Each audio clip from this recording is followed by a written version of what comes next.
ദുഷ്പ്രവണതകൾ, അവരുടെ വൃത്തികേടുകൾ കൊണ്ട് മനുഷ്യനെ വെറുപ്പിക്കുന്ന രീതിയിൽ. ഇപ്പം ഞാൻ മാത്രമല്ല, ഒത്തിരി പ്രവർത്തകരുണ്ട്. അവരോടൊക്കെ ചോദിച്ചു നോക്കിയാൽ അവർ പറയും എന്താണ് ഇവരവിടെ കാണിച്ചു കൂട്ടുന്നതെന്ന്. സമൂഹത്തിന് വേണ്ട എല്ലാ വൃത്തികേടുകളും അവർ കാണിച്ചുകൊണ്ടിരിക്കുന്നതെന്ന്.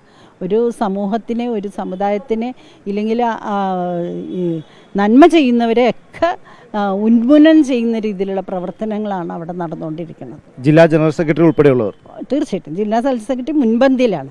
അയാളെ സംബന്ധിച്ച് 3 തവണ നടപടികൾ നേരിട്ട വ്യക്തിയാണ്. 6 വർഷത്തേക്ക് 3 തവണ സസ്പെൻഡ് ചെയ്തിട്ടുണ്ട്. എനിക്കെതിരായി ഞാൻ മത്സരിക്കുമ്പോൾ എനിക്കെതിരായിട്ട് മത്സരിച്ച വ്യക്തിയാണ്. പിന്നെ അയാളെ എടുത്തു, പിന്നെ അയാളെ എനിക്കെതിരെ. എന്താ ഈ കേൾക്കണതൊക്കെ? ഇപ്പം ഈ സ്ഥാനാർത്ഥിയുടെ ഭർത്താവാണെങ്കിലും സംഘത്തിൽ നിന്നൊക്കെ അയാളെ പുറത്താക്കിയ വ്യക്തിയാണെന്നാണ് പറയണത്. അയാളെയൊക്കെ ഇത് ഇങ്ങനെയൊക്കെ പ്രവർത്തിക്കാമെന്ന് പറഞ്ഞപ്പോൾ അവർക്ക് തന്നെ സീറ്റ് കൊടുക്കാമെന്നുള്ളതിൽ ആകെ പാർട്ടിയിൽ സ്ഥാനമാനങ്ങളുള്ളവർ, പാർട്ടിയിൽ പ്രവർത്തിച്ചവർക്ക് അവർക്ക് സീറ്റ് കൊടുത്തോളൂ. എനിക്ക് ഒരു കുഴപ്പമില്ല. ഞാൻ പറഞ്ഞതുമാണത്. അവർക്ക് കൊടുക്ക്, ഞാൻ മാറാമെന്ന് പറഞ്ഞു. പക്ഷെ അതിനൊന്നും അവർ തയ്യാറില്ല. അവർക്ക് ഇവരെ തന്നെ വേണം. ഈ 5 പേര് ഇവിടെ നശിപ്പിക്കുന്നവരെ.